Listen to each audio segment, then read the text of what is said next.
super easy Indian recipes one ki இன்னைக்கு நம்ம ஒரு ஃபென்டாஸ்டிக்கான சப்ஜி தான் பண்ண போறோம். ஆலு பைங்கன் சப்ஜி. அது ரொம்ப ஈஸியா ஆயிடும். அது எப்படி பண்றதுங்கறத பார்க்கலாம். நான் கடாய் சுட வச்சிருக்கேன். இதுல ஒரு 1.5 டீஸ்பூன் ஆயில் போட்டுருக்கேன்.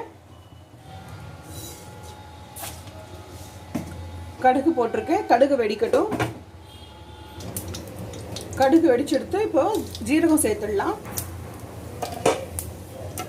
நான் வந்து ஒரு வெங்காயம் ஒரு தக்காளி கட் பண்ணிட்டு இருக்கேன்.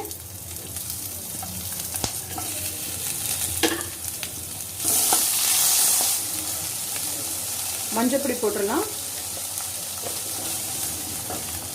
இதுல வந்து நான் ஒரே ஒரு உருளைக்கிழங்கும் ஒரு 4-5 கத்திரிக்காயும் சேர்த்து போட்டிருக்கேன். உங்களுக்கு எந்த காய் ஜாஸ்தி வேணுமோ அந்த காய் ஜாஸ்தி போட்டுக்கோங்க. இப்போ இதுக்கு தேவையான சால்ட் போட்டுடலாம். இதில் தனியா பொடி சேர்த்துடலாம். காரப்பொடி சேர்த்துடலாம். கொஞ்சமாக நான் ஆம்ச்சூர் பவுடர் போடுறேன். இதில் வேணும்னா நீங்கள் வந்து ஜிஞ்சர் கார்லிக் பேஸ்ட் கூட சேர்த்துக்கலாம், கரம் மசாலா சேர்த்துக்கலாம். பட் இன்னைக்கு நான் அதெல்லாம் சேர்த்துக்கல. இந்த மசாலா நம்ம இந்த ட்ரை பவுடர்ஸ் போட்டோம் இல்லையா, இதெல்லாம் நல்லா மிக்ஸ் பண்ணிவிட்டு இப்போ கிட்டத்தட்ட ஒரு கிளாஸ் வாட்டர் விட்டுடலாம். இது வந்து இப்போ நல்லா குக் ஆகணும். இது குக் ஆகிடுச்சுன்னா நம்மளோட டிஷ் ரெடி. இப்போ இந்த கரிகாலாம் நல்லா வெந்தாச்சு.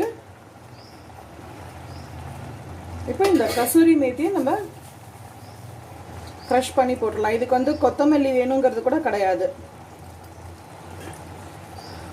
இந்த கசூரி மேத்தி போட்டாலே இந்த டிஷ் வந்து அவ்வளோ மணக்கும். இந்த கன்சிஸ்டன்சி உங்களுக்கு வந்து இன்னும் கொஞ்சம் கெட்டி ஆகணும்னா அது வரைக்கும் வச்சுக்கோங்க. இல்லை இந்த மாதிரியே போகிறோம் அப்படின்னா இந்த ஸ்டேஜில் நீங்கள் ஸ்டவ் ஸ்விட்ச் ஆஃப் பண்ணிடலாம். நான் வந்து இன்னும் ஒரு 2 மினிட்ஸ் குக் பண்ண போகிறேன். நம்மளோட டிஷ் ரெடி. ஆலு பைங்கன் கறி ரெடி. நம்மளோட ஆலு பைங்கன் கறி ரெடி. இதில் வந்து நான் ஆம்ச்சூர் பவுடர் போட்டிருக்கேன். அதுக்கு பதிலாக நீங்கள் வேணும்னா வந்து புளிச்சலம் விட்டுக்கலாம். இதில் வந்து கரம் மசாலா, இஞ்சி பூண்டு பேஸ்ட் எதுவும் நான் போடலை. உங்களுக்கு வேணும்னா அதை ஆட் பண்ணிக்கலாம். இந்த மாதிரி ஈஸி அண்ட் இன்ட்ரெஸ்டிங் ரெசிபிஸ் நம்ம சேனலில் நிறைய இருக்குது. Stay tuned for more easy recipes. Thank you for வாட்சிங். பை பாய்.